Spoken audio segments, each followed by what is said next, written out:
Chers amis, notre cycle de conférences se poursuit, c'est la deuxième de l'année. Il y en aura, comme annoncé au début de l'année, environ une par mois. La particularité à partir de maintenant, c'est que ces conférences seront filmées et mises en ligne sur le site Mediapresse Info. C'est pour ça qu'il y a une caméra juste devant. C'est monsieur l'abbé Delarocque, que je remercie, qui fait cette conférence ce soir. Monsieur l'abbé Delarocque, je pense qu'il n'est pas nécessaire de le présenter. C'est le nouveau curé de Saint-Nicolas du Chardonnay. Et monsieur l'abbé Delarocque fait partie des théologiens de la fraternité il y a 4 ans environ, qui ont discuté avec les théologiens romains. Donc monsieur l'abbé connaît bien la théologie, la philosophie des modernistes, et donc certainement il est très en mesure de pouvoir nous décrire tout ce qu'il y a dans la tête de ces modernistes. Merci beaucoup, monsieur l'abbé, d'être venu parmi nous ce soir. À la source première du modernisme, le titre est très osé, trop osé ou trop vague. On pourrait chercher la source historique, on pourrait s'interroger sur la source théologique,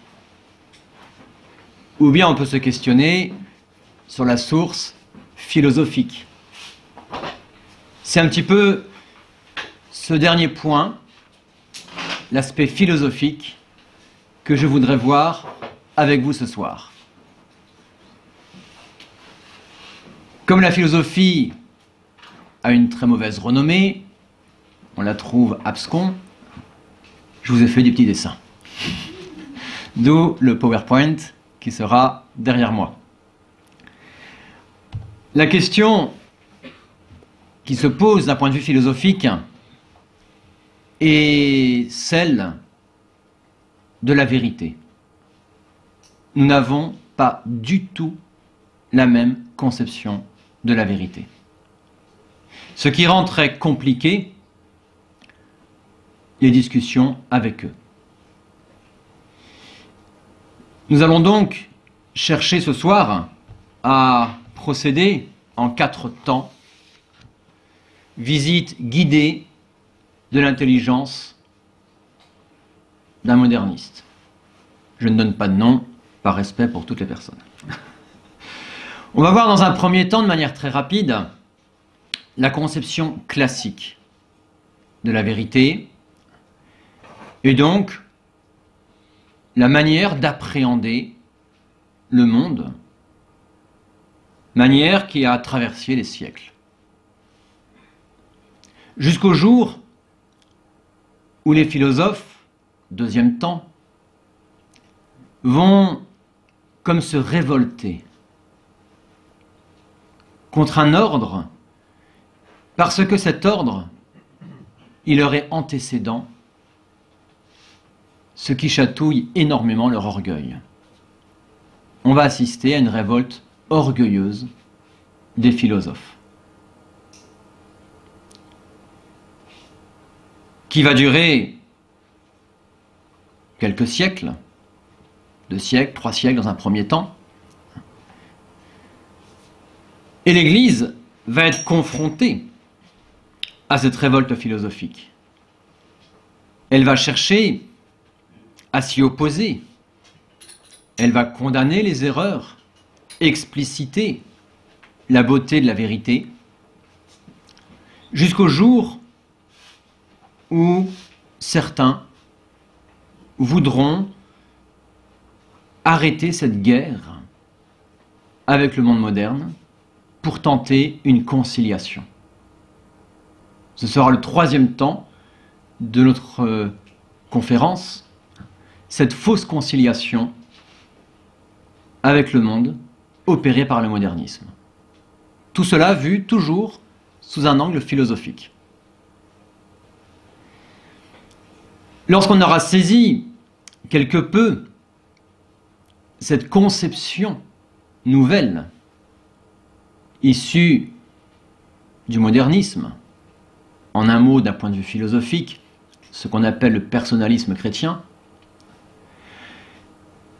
Eh bien, on va voir que cette nouvelle grille de lecture, qui est la leur, éclaire tous les problèmes qui aujourd'hui nous opposent. En cette quatrième partie d'application, je n'aborderai pas tous les problèmes les uns après les autres, ce serait beaucoup trop long. Je vous en soulignerai quelques-uns, des plus classiques aux plus récents. Abordons donc cette première partie, la conception classique du monde. Je vous ai promis des petits schémas, ceux-ci forcément seront un tant soit peu caricaturaux. En une conférence d'1 heure, nous sommes obligés de procéder avec des résumés. De manière très synthétique, le monde est conçu dans la philosophie classique comme un tout qui a un principe. Ce principe premier, même chez les philosophes non chrétiens, les Grecs, ce principe premier moteur du monde, créateur, on l'appelle Dieu.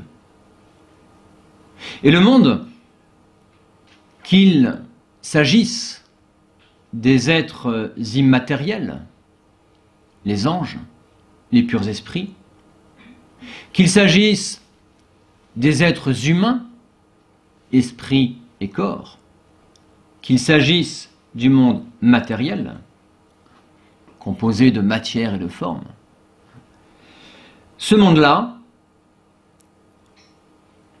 a été créé par un principe unique, Dieu, et a donc en lui une certaine unité qu'on appellera une harmonie. Dans ce monde, il y a un petit bonhomme, chacun d'entre nous, l'être humain.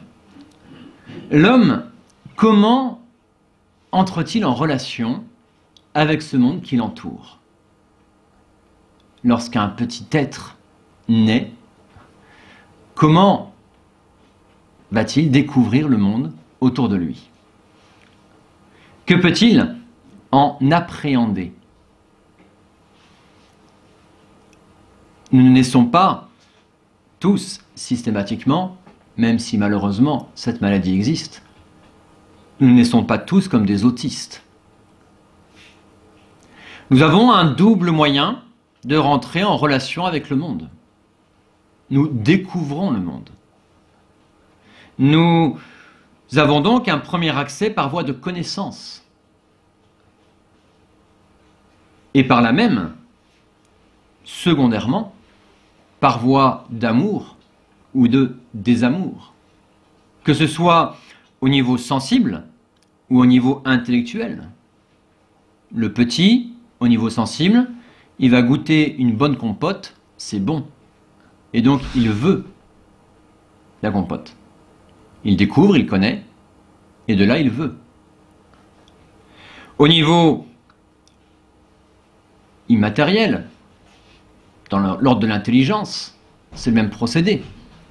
Je découvre le vrai, et donc le vrai devient aimable. Je découvre l'erreur, et donc je ne veux pas des pistes erronées. Double manière donc de rentrer en relation avec le monde qui nous entoure. Si donc nous nous limitons maintenant à la partie de la connaissance qui est première, de manière classique, qu'est-ce que l'être humain par voie de connaissance? Ici, je laisse de côté la connaissance purement sensible de l'enfant, vous êtes des adultes. Qu'est-ce que l'être humain peut appréhender par voie de connaissance dans cet univers ordonné et harmonieux qui l'entoure? Dans un premier temps, bien sûr, il peut appréhender le monde visible,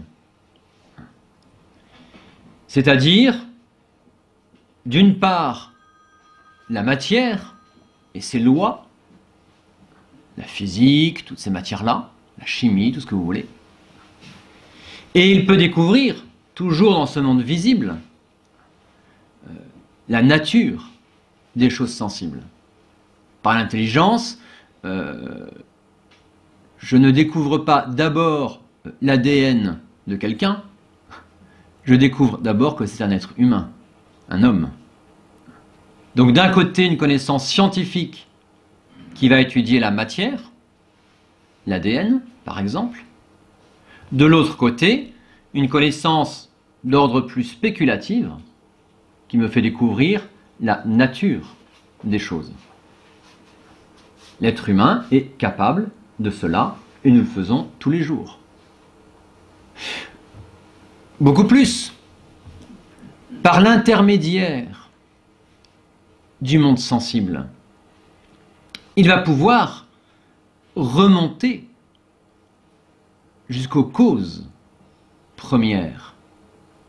Si vous voyez sur la plage des traces de pas, automatiquement vous vous dites quelqu'un est passé par ici. Nous fonctionnons par mode de causalité. Le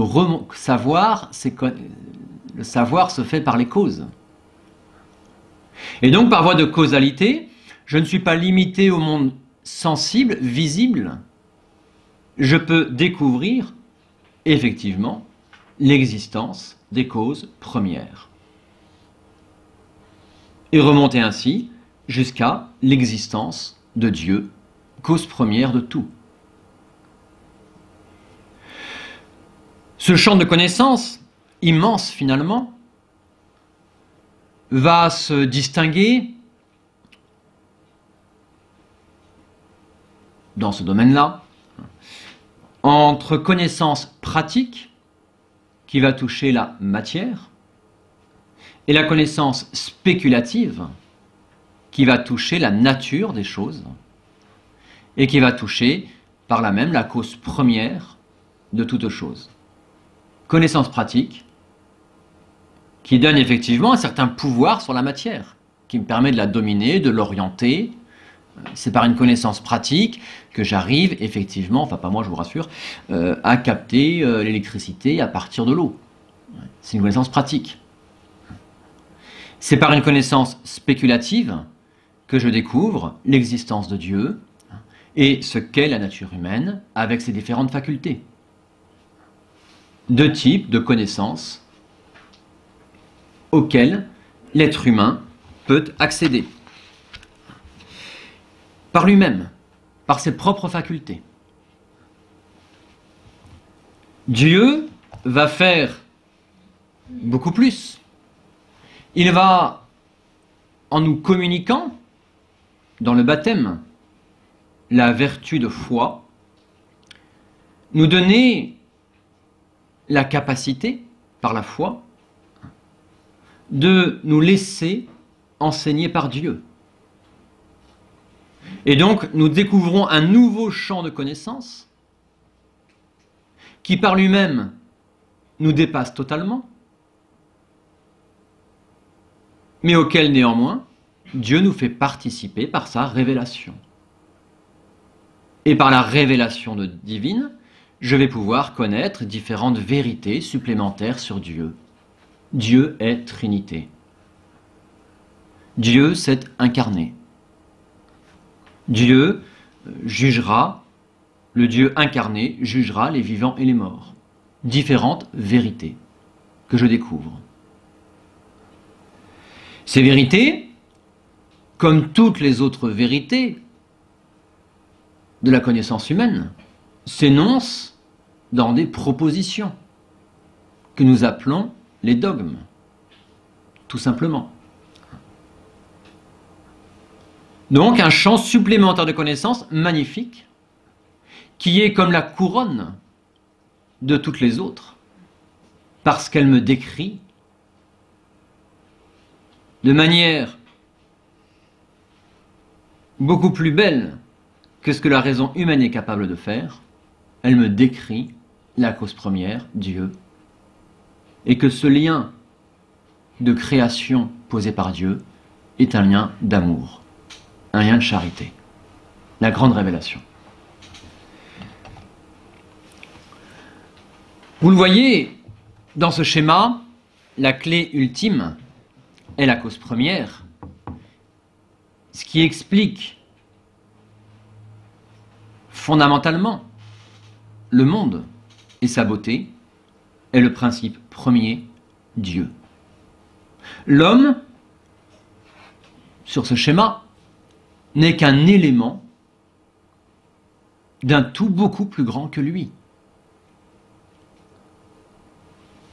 Ce qui ne va pas tellement avec la prétention orgueilleuse où je veux être le premier. Avec finalement personne au-dessus de moi. Et nous allons assister, effectivement, à cette révolte des philosophes.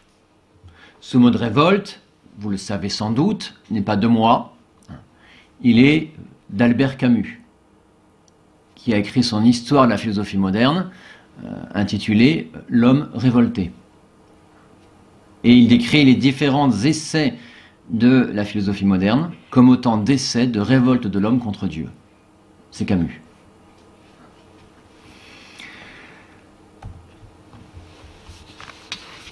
À la base de cette révolte, la plus caractéristique, dans son expression, Descartes. Au lieu de cette philosophie spéculative qu'on enseigne dans les écoles, au lieu de cette science qui me fait découvrir tout ce qu'il y a de plus grand que moi, on peut trouver une autre pratique où je regarde exclusivement ce qu'il y a en dessous de moi, la matière. On peut en trouver une pratique par laquelle, connaissant les forces et les actions de tous les corps, le mot est dit, je ne m'arrête qu'à ce qui est physique, corporel, à la matière. Connaissant la force et les actions de tous les corps qui nous environnent, nous les pourrions employer à tous les usages auxquels ils sont propres, et ainsi nous rendre maîtres et possesseurs de la nature. Il est vrai que toutes ces sciences pratiques nous rendent, d'une certaine manière, à notre mesure, maîtres du monde matériel. Et Dieu l'a voulu ainsi, nous a confié, effectivement, en partie, la destinée de la terre. C'est vrai. Ce qui est à noter là-dedans, c'est le au lieu de. Au lieu de cette philosophie spéculative. Au lieu de toute cette connaissance qui m'ouvre à plus grand que moi. Je ne garderai que la seconde qui, elle, me rend maître. Et donc maître absolu. Vous avez, c'est donc le 6e discours, 6e partie du discours de la méthode. Vous avez dans cette phrase, en puissance, toutes les manipulations génétiques que vous voulez. Tout est là. Si je reprends le schéma classique que nous avons exposé tout à l'heure, nous voyons que toute une partie de la connaissance humaine est littéralement délaissée, méprisée. Il ne reste plus que l'appréhension du monde visible, et encore pour n'y prendre que les lois de la matière. La nature des choses nous importe assez peu, dira Descartes et les cartésiens.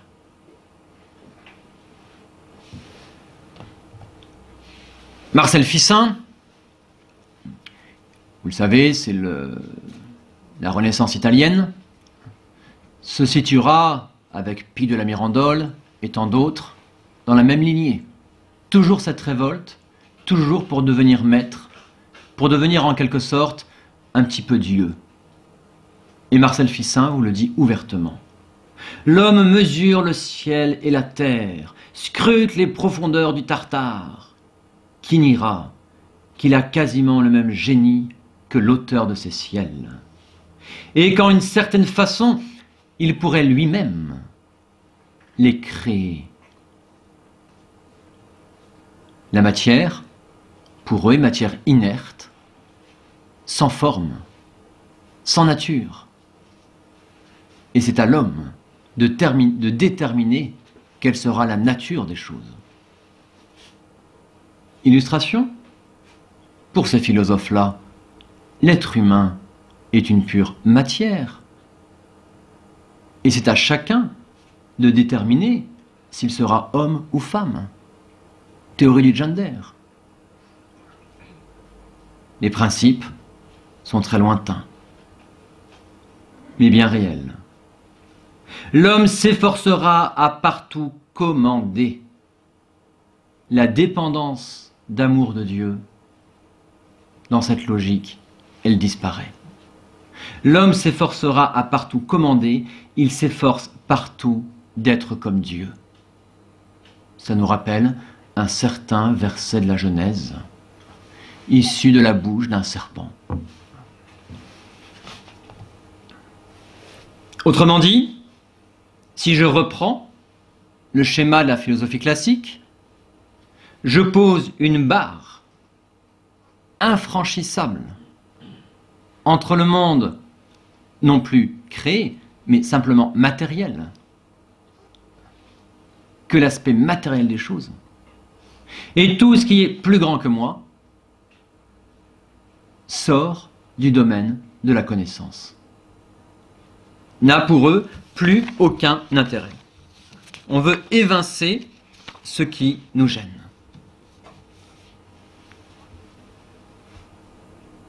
On laisse passer siècle et demi, on arrive à Kant, qui fait cette même distinction. Fondamentalement, Kant, c'est cette barre infranchissable. Avec d'un côté le monde, les choses telles qu'elles apparaissent de manière sensible, et les choses telles qu'elles sont en elles-mêmes. Les choses telles qu'elles apparaissent, on peut les appréhender. Les choses telles qu'elles sont en elles-mêmes nous sont absolument inaccessibles.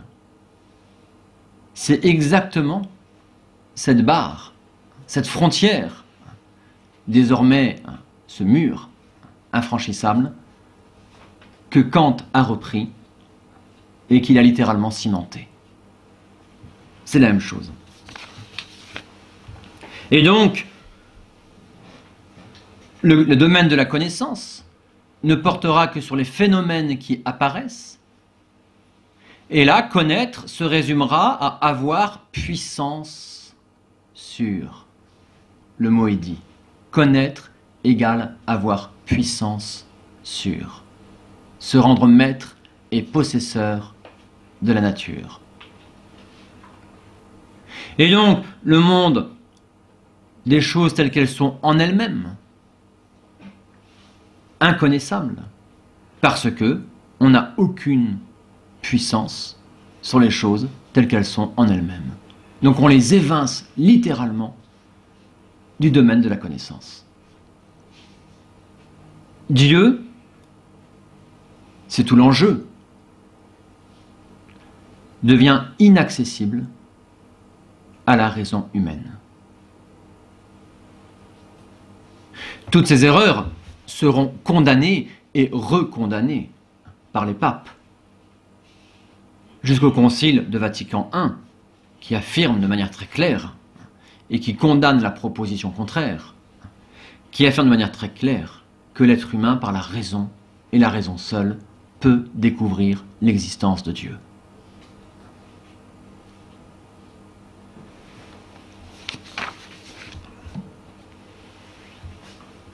Ces condamnations de l'Église, cette confrontation entre une philosophie qui a osé s'appeler la philosophie des Lumières et qui n'est que ténèbres, et l'Église a été l'histoire de 2 siècles entiers d'écrits du magistère de l'Église. Confrontation jugée contre-productive par certains, infestés eux-mêmes par ces courants philosophiques et tout ce que ça peut impliquer au niveau théologique. Alors ceux-là vont tenter une conciliation. Ils vont tenter de se baser sur cette conception toute d'orgueil du monde et de l'homme pour essayer, tout en respectant cette conception, d'y réinsérer quelque chose de Dieu. C'est le grand pari que vont se poser ces nouveaux théologiens. Ils le disent très explicitement. Un cardinal Ratzinger, il n'était pas encore pape, dit ouvertement que ça a été tout l'enjeu du concile.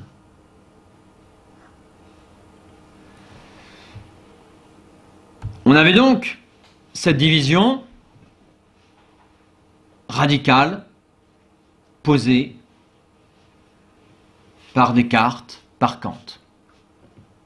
L'être humain, il restait un, avec une unité, toute tournée vers ce qu'il y a de plus petit que lui, vers ce sur quoi il avait puissance.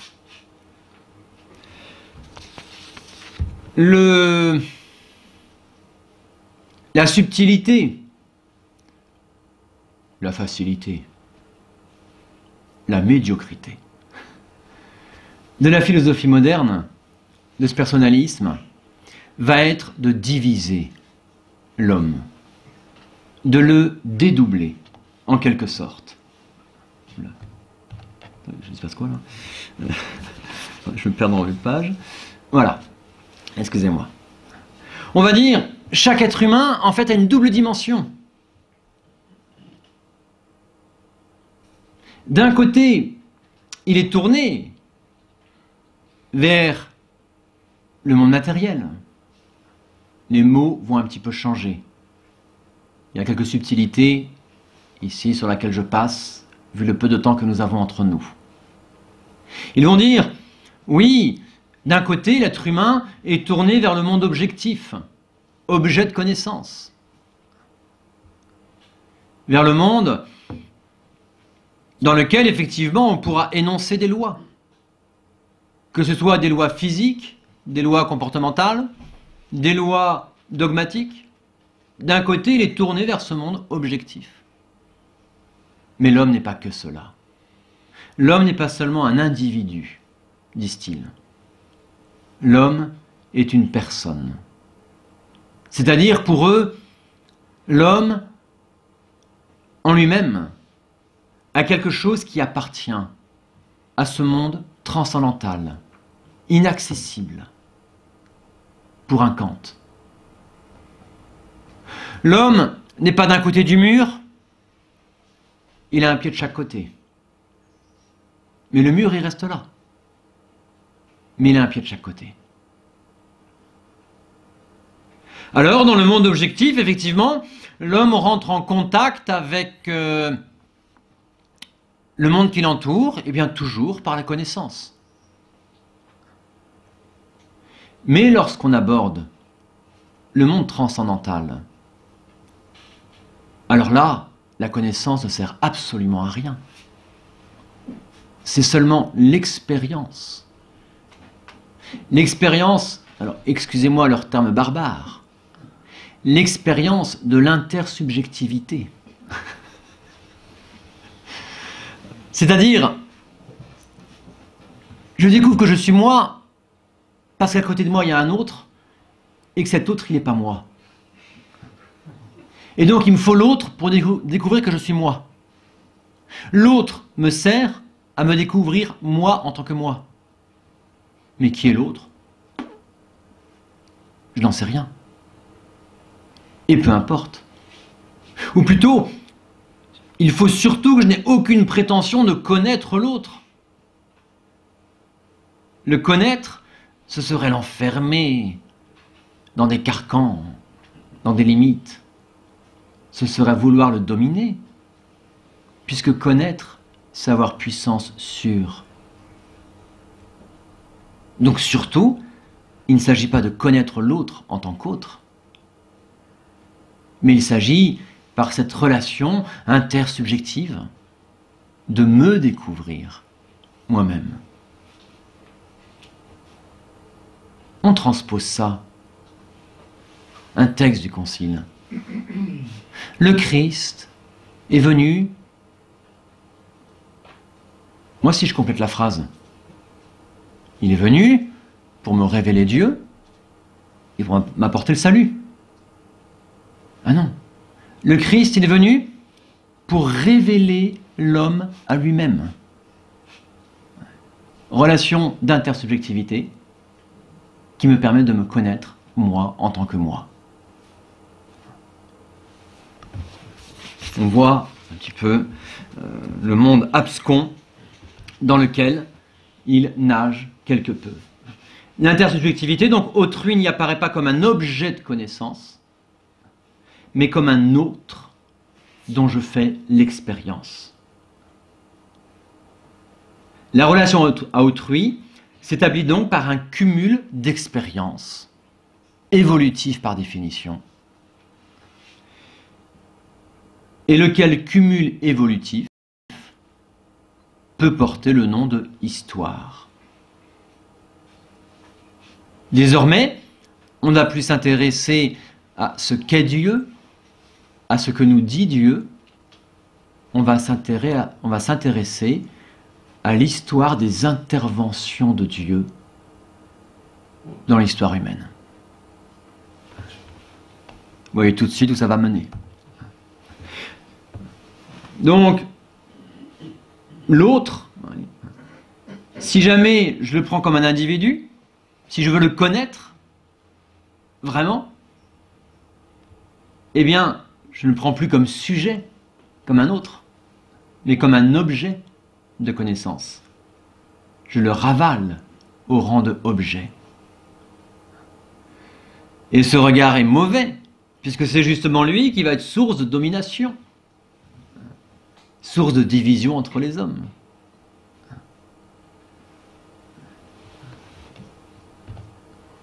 Alors Dieu là-dedans. Dieu là-dedans, eh bien c'est très simple, il fait partie du monde transcendantal. Or désormais, dans cette optique-là, l'homme a un pied dans le monde transcendantal. Donc l'homme pourra vivre le vécu, quelque chose avec Dieu, une expérience avec Dieu. Va leur apparaître le domaine de la foi, qui est le domaine transcendantal, le domaine de l'expérience, du vécu, et de l'autre, le domaine de la raison, qui est celui de la connaissance, qui est celui de la domination. Dans le domaine de la foi, il y en a plein qui ont fait des expériences avec Dieu, disent ces gens-là. Un certain Mahomet, il a fait une expérience avec Dieu.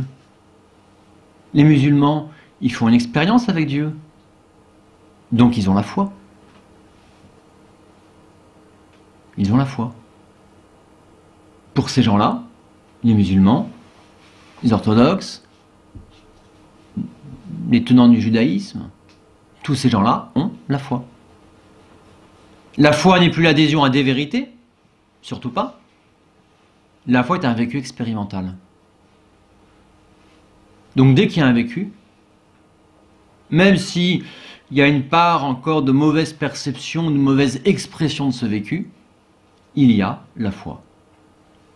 Il y a ce contact avec Dieu, cette expérience avec Dieu. La foi se résume à cela.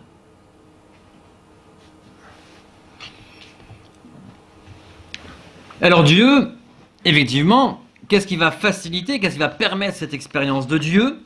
C'est plus du tout la connaissance où je remonte jusqu'à la cause première. Ça, on a évincé tout cela. On a évincé tout cela. Donc qu'est-ce qui me permet de rentrer en contact avec Dieu? C'est qu'en fait, Dieu rentre en contact avec moi. Dieu surgit dans l'histoire humaine. Ce sont leurs termes. Dieu surgit dans l'histoire humaine et la révélation, c'est cela. La révélation, ce n'est pas quelque chose que le Christ nous dit de Dieu pour que nous connaissions davantage Dieu et que nous l'aimions que plus. La révélation, c'est un événement, événementiel. Donc Dieu, lorsqu'il surgit dans l'histoire, surtout, n'est pas là pour être un objet de connaissance. Le mot objet est banni pour eux. Parce que objet, c'est en dessous de moi, donc je domine. Donc Dieu n'est pas un objet, c'est un sujet. C'est pas un objet. On fait une opposition très factice, un sophisme monumental. Dieu, il reste au niveau de l'homme en tant que personne dans la zone verte. Au-delà de ce mur qui délimite la zone verte. On n'est pas Bagdad, hein. On est en philosophie personnaliste.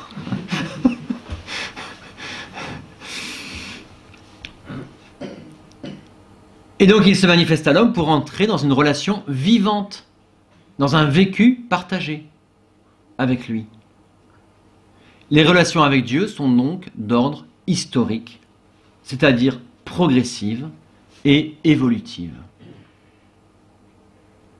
Dans cette conception-là, la révélation n'est jamais close. Nous, quand je dis nous, c'est pas moi, c'est l'Église.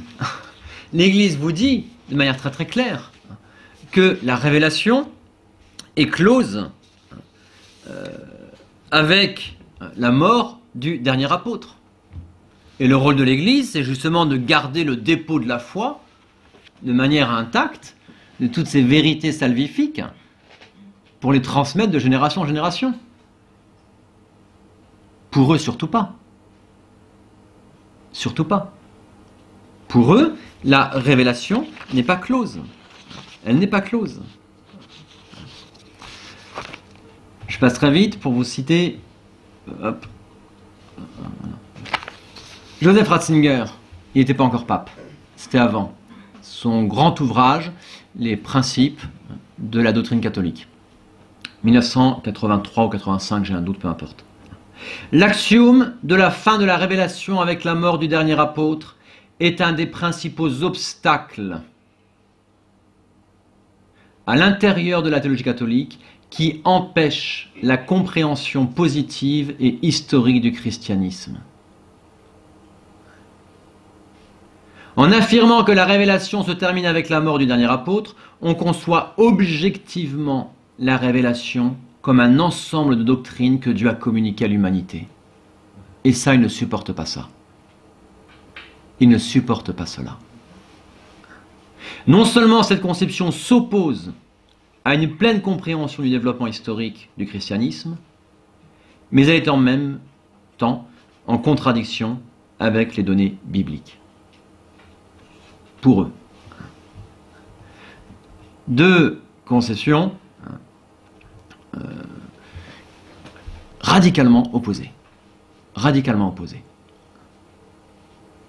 Alors, c'est celle-là qui est omniprésente. Le pape François, on ne s'empare pas de la vérité comme d'une chose. Chose objective, le monde d'en bas. D'un côté, du côté bas du mur. Du côté inférieur de cette ligne rouge, séparatrice du monde transcendantal, du monde objectif. Non, non, la vérité n'est pas une chose, on la rencontre. Elle n'est pas une possession, puisque pour eux, connaître égale posséder, connaître égale dominer. Elle n'est pas une possession, elle est une rencontre avec une personne.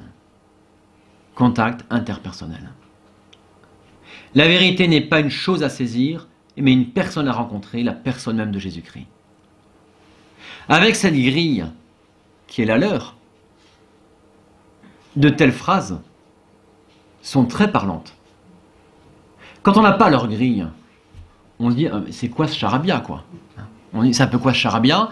Ben oui, il a bien dit, je suis la voie, la vérité, la vie. Oui, la vérité, c'est une personne.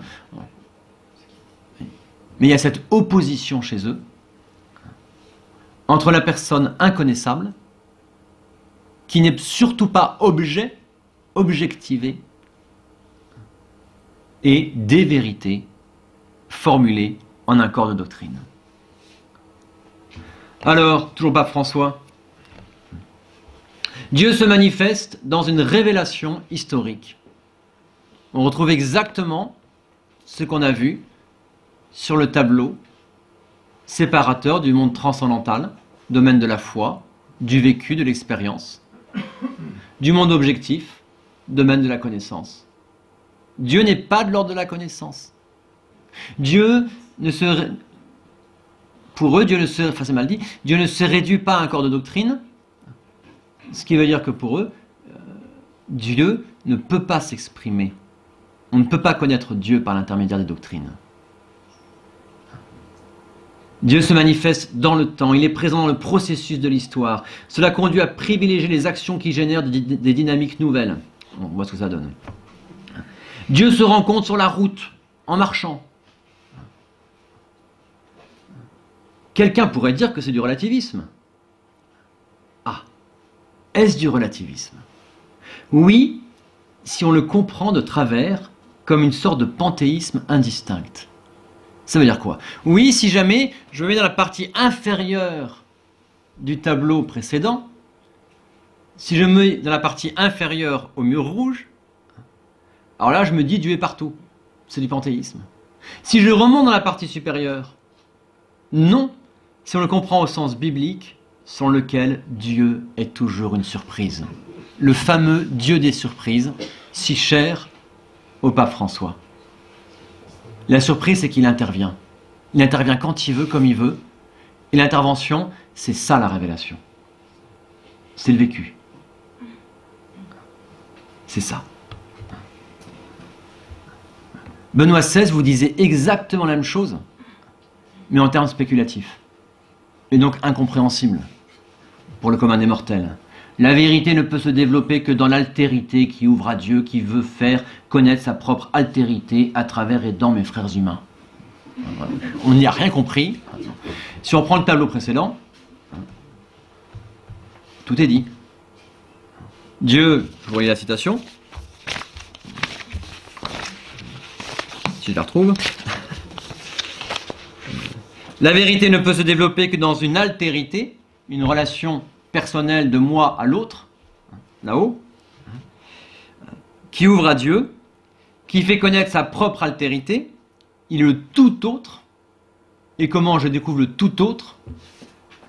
À la base, par la découverte de l'expérience de l'autre. Et l'autre me fait découvrir qu'il peut exister un tout autre, en gros, si vous voulez. C'est ça, mais c'est ça, on est là. Hein. On en est là. C'est vraiment leur corps de pensée. Ils fonctionnent comme ça. Ils fonctionnent comme ça.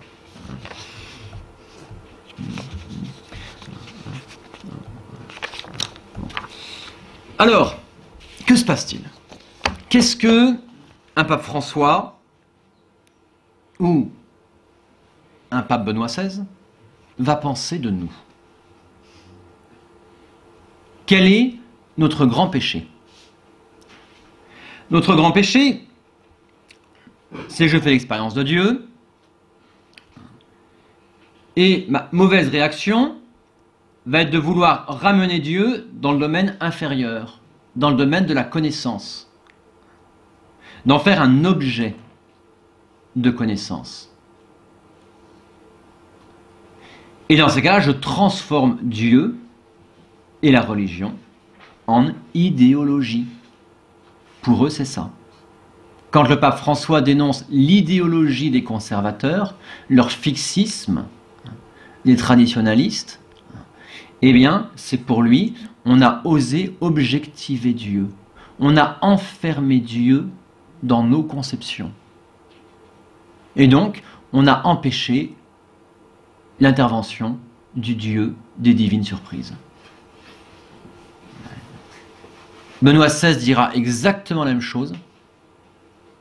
Il dira que c'est du fondamentalisme. seul le mot change. C'est du fondamentalisme pour lui. Celui qui, dans la Bible, cherche à y découvrir des vérités et un corpus de vérité est un fondamentaliste. Il faut voir l'histoire à travers la Bible. Et il faut y voir un témoignage humain d'une expérience transcendantale. L'expérience transcendantale, partie supérieure, envers. Je témoigne auprès de l'autre par l'échange entre les personnes. L'échange, par définition, il n'arrive pas à exprimer tout le vécu. Donc il est imparfait. Donc il ne faut pas s'accrocher à ça.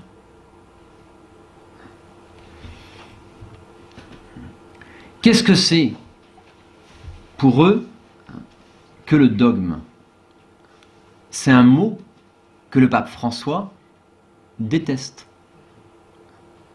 Parce que pour lui, le dogme, c'est justement un Dieu enfermé dans une formule. Et donc, j'ai objectivé Dieu, j'ai réduit Dieu, j'ai voulu avoir puissance sur Dieu en le connaissant. J'ai exprimé des formules qui vont enfermer Dieu. Et qui empêchent cette ouverture à l'expérience avec Dieu. Qui empêchent, par là même, cette vraie dimension de la foi pour eux, cette dimension évolutive. Celui qui aujourd'hui, Pape François, tend de manière exagérée à la sûreté doctrinale. Je vous ai passé dans ce texte-là. Dans ce même texte, il explique que pour qu'il y ait la foi, il faut toujours qu'il y ait le doute. S'il n'y a pas le doute, c'est que ce n'est pas la vraie foi. Celui qui aujourd'hui tend de manière exagérée à la sûreté doctrinale, celui-là a une vision statique et non évolutive. De cette manière, la foi devient une idéologie parmi d'autres.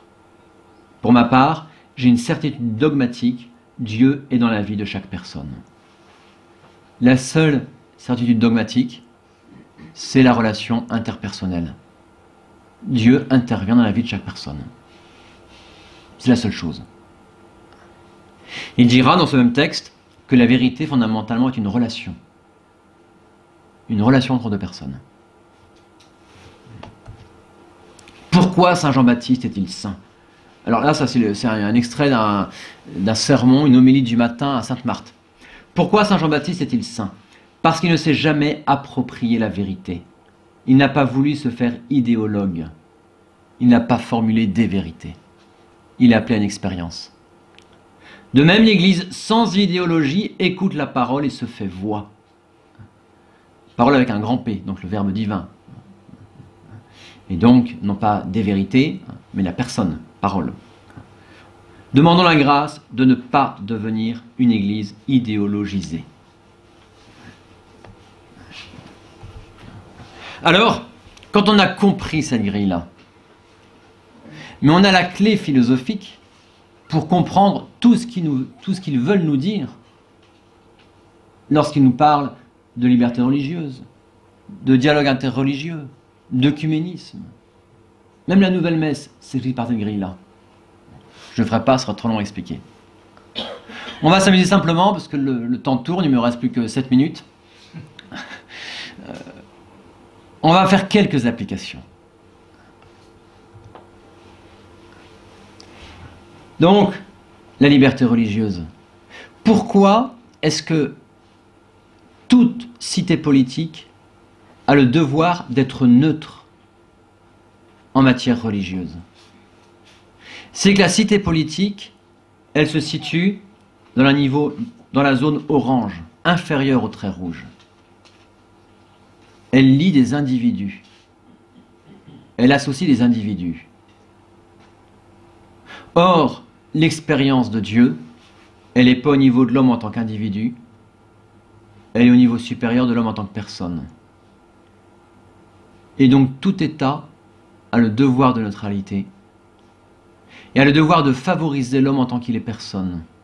Et donc de favoriser son expérience avec Dieu, quel que soit son Dieu. La liberté religieuse, c'est extrêmement simple. Leur logique. Extrêmement simple, c'est cette barre rouge.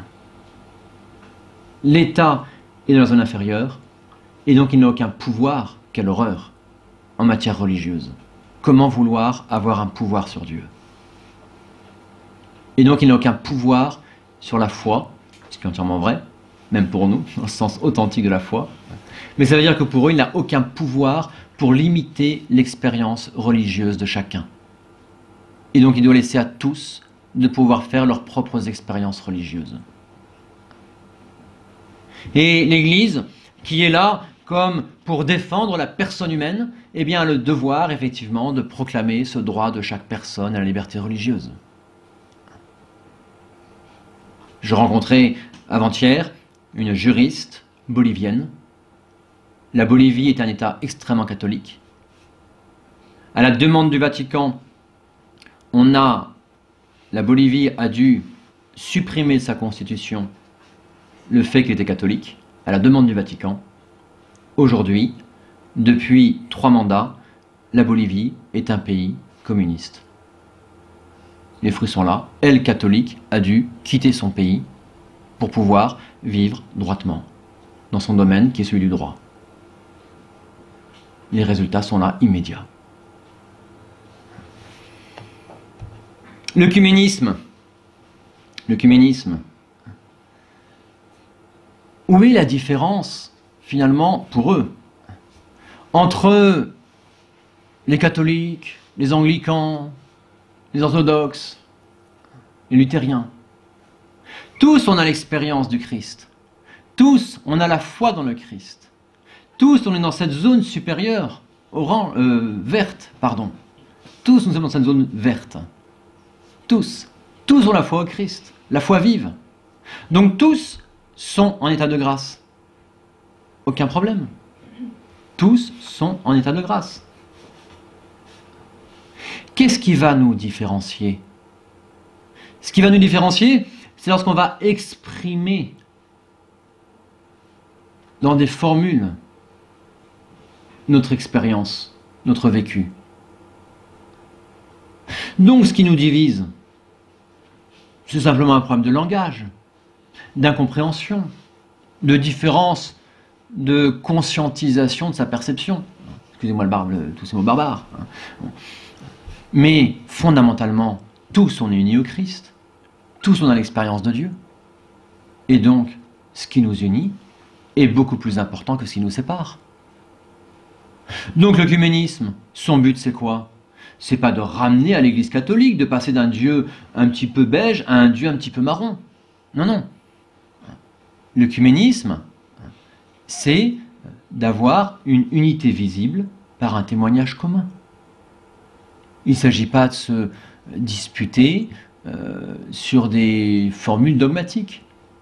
Constamment, ils vous diront il faut dépasser, non pas résoudre, dépasser ces problèmes dogmatiques. Les relativiser. L'œcuménisme, c'est cette grille-là. Dialogue interreligieux, le pape François à Lampedusa. Donc il est là devant des musulmans. Chacun de vous détient une richesse humaine et religieuse, des musulmans, qu'il convient d'accueillir et non de craindre. Beaucoup d'entre vous êtes musulmans ou d'autres religions, provenant de pays et de situations très diverses. Il ne faut pas craindre les différences, car la fraternité nous enseigne qu'elles sont une richesse pour tous. Autrement dit, les musulmans, ils ont leur expérience avec Dieu, authentique. Un certain Karol Wojtyla, prêchant la retraite au Vatican en 1976, dit que l'Église contient les musulmans, les bouddhistes, les shintoïstes, dès qu'ils se mettent à prier. Ils ont une expérience avec Dieu, et donc ils ont une richesse expérimentale à nous apporter. Le dialogue interreligieux va dans ce respect, cet échange de richesses, tout ça au profit de la paix du monde. Parce que justement, ce qui est la source de violence pour eux, c'est de vouloir objectiver Dieu, d'en faire un moyen de puissance. Il faut supprimer ça par l'échange de l'expérience et du vécu. Toujours pareil. Vous voyez, on pourrait comme ça multiplier les choses. Tous les domaines, on va retrouver cette grille-là. Le dernier que je vous cite ici, ô combien d'actualité malheureusement, est celui de la communion aux divorcés remariés. Le matin même du jour où était rendu public le fameux document intermédiaire du synode, qui a fait tant et tant de bruit, et pour cause. Il voulait promouvoir la communion aux divorcés remariés. Il estimait que toutes sortes d'unions étaient en quelque sorte déjà un premier pas vers le mariage et donc avaient des valeurs positives très importantes. Même l'union homosexuelle, premier pas vers le mariage, où il y a au moins l'entraide mutuelle. Le matin même de la publication de ce texte, le pape François savait parfaitement les réactions que ça allait entraîner. C'est pour ça qu'il a fait 2 synodes. Il prépare les mentalités. Qu'a-t-il dit le matin même à Sainte Marthe? Il faut relire tout son sermon, je vous l'ai résumé ici. Il invite à ne pas rester enfermé dans ses propres idées, dans des conceptions, dans ce monde inférieur qu'on avait mis en orange, pour remonter au niveau supérieur du mur, dans la zone verte, pour s'ouvrir aux surprises de Dieu, à l'intervention de Dieu. Il dénonçait l'attitude des docteurs de la loi qui ne comprenaient pas les signes des temps parce qu'ils étaient trop enfermés dans un système. La fameuse opposition entre un système de vérité, un corpus de vérité, considéré comme une idéologie, ou bien l'intervention de Dieu, les surprises de Dieu qui se manifestent à travers les signes des temps. Ils avaient très bien élaboré la loi. C'était un véritable chef-d'œuvre. Tous les Juifs savaient ce qui pouvait se faire et qui ne pouvait pas se faire. Tout était prévu. Qu'est-ce qu'il décrit là? Mais il décrit la morale catholique, tout simplement. Un catholique sait ce qu'il a le droit de faire. Il sait où est le bien, il sait où est le mal. Un système, aux yeux du pape François. Un système fermé. Une idéologie. Alors, ajoutait le pape, pour ces mêmes docteurs de la loi, Jésus apparaissait comme dangereux, parce que la doctrine était en danger, leur soi-disant doctrine. Vous voyez comment toute la loi morale, dogmatique, est mise sous le couvert de ces mauvais pharisiens et dénigrée, pour laisser la place à la zone supérieure, au Dieu des surprises. Ils étaient fermés, oubliant que Dieu est Dieu de la loi, mais aussi le Dieu des surprises. Et le pape de conclure en posant la question, suis-je attaché à mes idées, suis-je fermé, ou bien suis-je ouvert au Dieu des surprises? Voilà ce qu'il disait le matin même du jour où allait être publié ce texte scandaleux, remettant en cause la morale de l'Église et l'unicité du mariage catholique. Toujours cette même grille. Le but de cette conférence, pour moi, est de vous montrer que ce langage qui vous paraît quelque peu vaseux a un sens. Les mots disent quelque chose. Et lorsqu'on comprend, lorsqu'on a fait la visite de l'intelligence d'un moderniste, d'un personnaliste, alors, toutes ces phrases s'éclairent complètement. C'est vous dire autrement que dans beaucoup de ces textes, cette conférence vous a sans doute paru compliquée, veuillez m'en pardonner.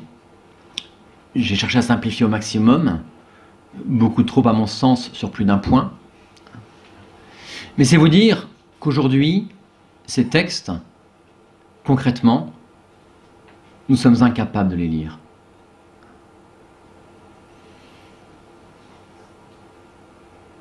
Monsieur l'abbé de Lacoste disait un peu pompeusement que j'étais un théologien lors des discussions romaines. C'est faux.